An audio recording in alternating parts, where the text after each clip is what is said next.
Hello and welcome to another edition of Ask the Attorney Anything. I'm Rebecca Zung, and I am so thrilled that you guys are here on this lovely day. It's an afternoon for me. I don't know about for you guys where you are watching and tuning in from. I would love to know where you are all tuning in from. I am streaming simultaneously on my Facebook page, in my Facebook group, and on my YouTube channel. So if you are in one and not the other, or you're in the group but you haven't subscribed, then go ahead and do that now. I'm so thrilled to welcome you all here. And I see I already have lots and lots of questions, which is really awesome. And greetings from London and Missouri. Hello, Julie from Missouri. Awesome to have you here. Welcome. I am so glad that we are able to take this time to connect with each other. And so I already have a couple of questions. I'm going to go ahead and just dive right in. But in the meantime, give me a shout out. Let me know you guys are here. Make sure you like the video and comment and all that good stuff so that I know that you guys are here. So I saw a question. Oh, hello, Sammy from Kenya. Awesome. What time is it in Kenya over there? And Trudy from Melbourne, Australia. Welcome. Welcome, Jim from Vancouver and Lori from Toronto. Awesome, awesome, awesome, awesome. You guys rock. I'm so glad you're here. Okay, so let's see. I have a question. In conciliation with retired judge, will vocational expert help judge to attribute more than minimum wage to stay-at-home spouse that earned $50,000 15 years ago?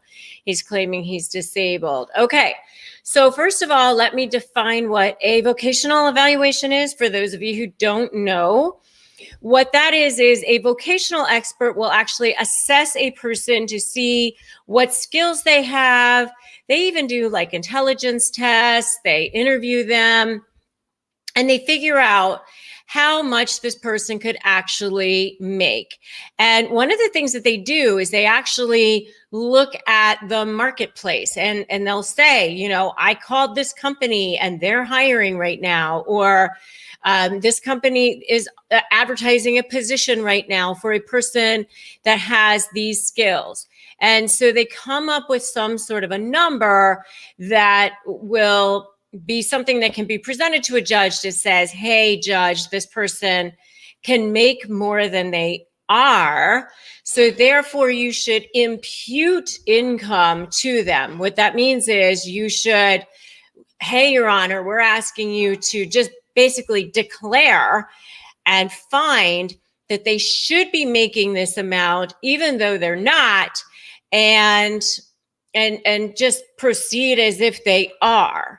So in other words, even if they're not making 50 grand, even if they're sitting at home watching Netflix all day long, if they can make 50 grand, the judge may say, you can make 50 grand a year, but you're not, but we're just going to pretend like you are.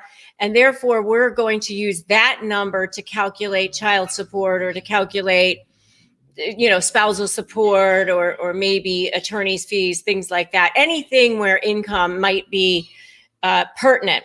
So that's what they'll do. And so basically, you want to be able to find that this person is underemployed, that they're voluntarily underemployed. And so that's what a vocational evaluator will do. So that's a great question, and it gave me an opportunity to explain that. Now, let's talk about whether that will help. Yes, it will, but there's always a but, right?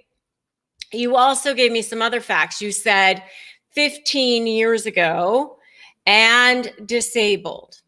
So now it gets a little bit more complicated because now we're getting into, I don't know what your local case law says, and it may be that 15 years ago is too long ago.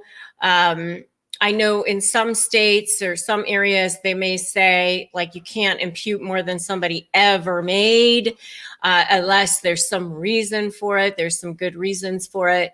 And if it's been a very long time, then the market may have changed and it may be more difficult for that person to go out and find a job. But, if they have ongoing skills that are still needed in the marketplace, like a medical professional, for example, I mean, human bodies are still human bodies. And so maybe they just need to take a refresher course and just get up to speed. If they're an accountant or something like that, they could potentially just take a refresher course and get up to speed. But basically, that's what you're doing. And the answer is maybe, possibly. And vocational experts are great because anytime you can get a third party who's neutral, who comes in as an expert, who's done this work, who can testify to this information, it just helps the judge, because the judge is supposed to be the fact finder. The judge's job is to collect facts from everybody and figure out what's actually going on and then apply the law to those facts accordingly. So if this person is asking for spousal support, which it sounds like they are, and they're claiming they're disabled, there's going to be another component to imputing income to that person. And that's going to be, the health issue, whether or not they actually are disabled. And that's where you may end up having to ask for some kind of being able to access their records, being able to access their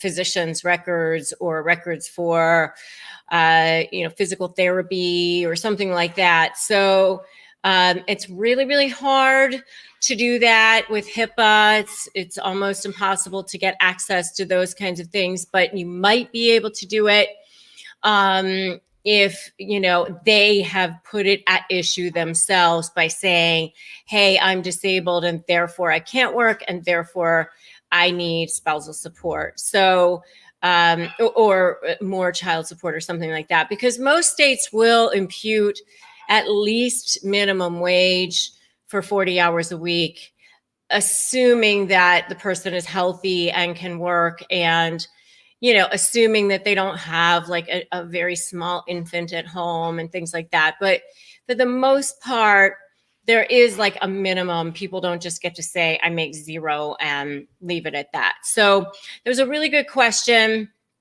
Hopefully that answers a lot of questions for a lot of you guys as well, and it's pertinent to many of you.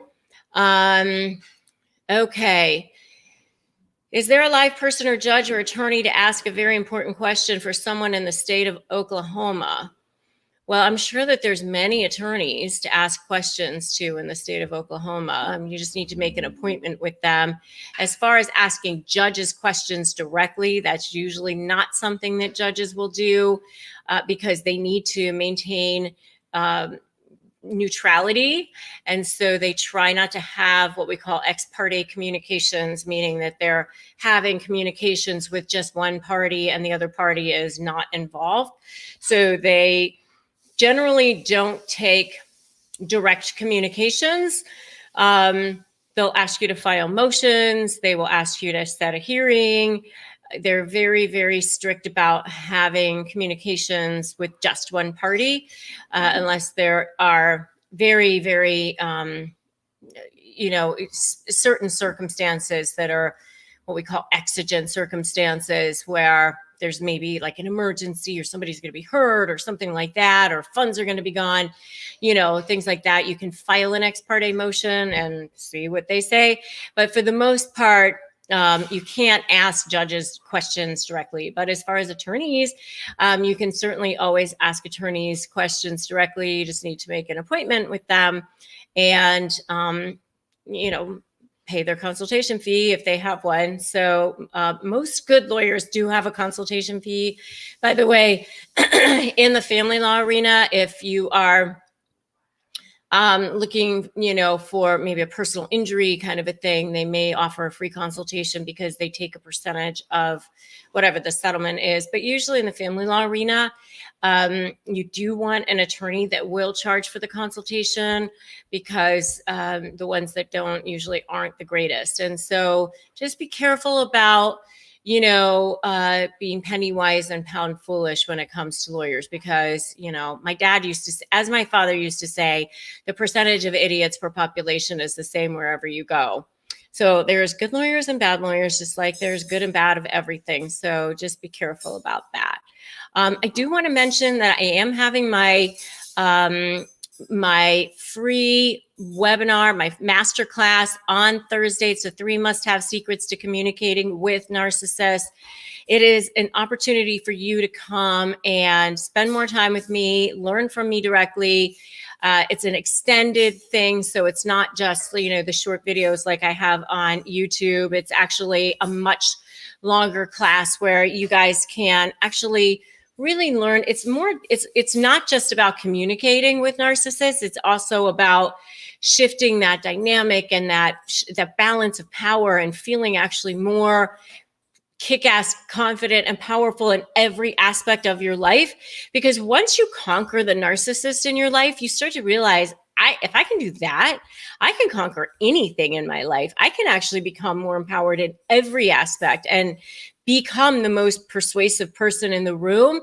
And there's that is so there's no money that it could ever pay for that. I mean, in your business, in your personal life, no matter what it is, when you really learn the framework on how to communicate powerfully and like that sweet spot, especially for those of us who don't like conflict, who hate conflict, who are like always worried and just think, oh God, how do I get the hell out of this thing? I mean, because that's when you end up 3 months later going, why the hell did I settle for that? I mean, and you don't want to do that. You don't want to have that regret. You don't want to make decisions from fear. You want to make decisions from power. And so actually, I'm going to throw the banner up right now so that you can sign up for the seminar that I'm doing on Thursday morning. And, if you can't end up coming live, you can always sign up and you will get the replay that way. Live is definitely better. I will be doing some free giveaways on Thursday for people who show up live. Some pretty amazing giveaways that I've never done before. So definitely make sure you come live. And let's see. I'm going to answer maybe one more question. Ooh, can you discuss karma? I love that question. I actually did a whole video on narcissism and karma. And,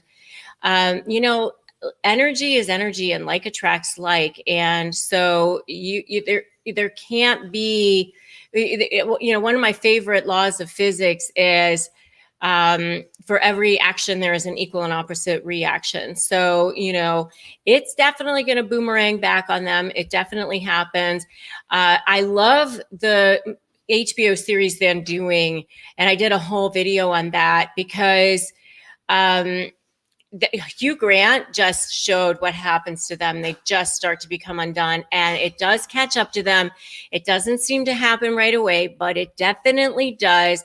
It's just a law of physics, and you just have to keep the pressure on and do it the right way and learn the strategy and the framework and how to create leverage and how to use it effectively so that you end up coming out of this situation unscathed. I mean, like I say all the time, what if you can win every time and have no losers? Like actually transform your relationship with conflict.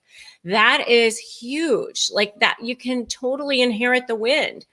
I mean, it's definitely better than, yes, you could negotiate your way into maybe getting a good table at a restaurant or whatever, but really it's more about you feeling honored and respected and valued in every single interaction that you ever have.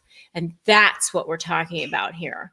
I mean, yeah, it's about narcissists in the beginning, but as time goes on, this is about you showing up as the whole complete version of yourself and playing your biggest game and not being afraid to do that and not caring what the rest of the world thinks when that happens, just being the best person of yourself. So, All right. Niyama says, thanks, Rebecca, for inspiring me to do better and heal. Take care. I love that. I love that.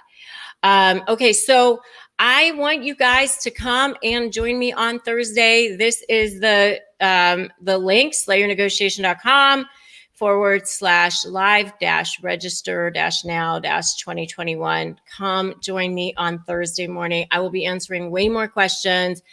And if you haven't subscribed to my YouTube channel, do that now. Subscribe. Or if you haven't joined my Facebook group, come do that. Like my page. I'm here for you, showing up for you to inspire you and empower you to become the best version of yourself and shifting your mindset so that nothing and no one can ever infringe on that ever, ever, ever again. All right. So thank you so much for joining me. If you, haven't gotten my free Crush My Negotiation prep worksheet, you can start with that at winmynegotiation.com. And just remember to never give up, never give in. You only fail if you stop trying. All right. So I will see all of you hopefully on Thursday morning or again in my next video. Take care.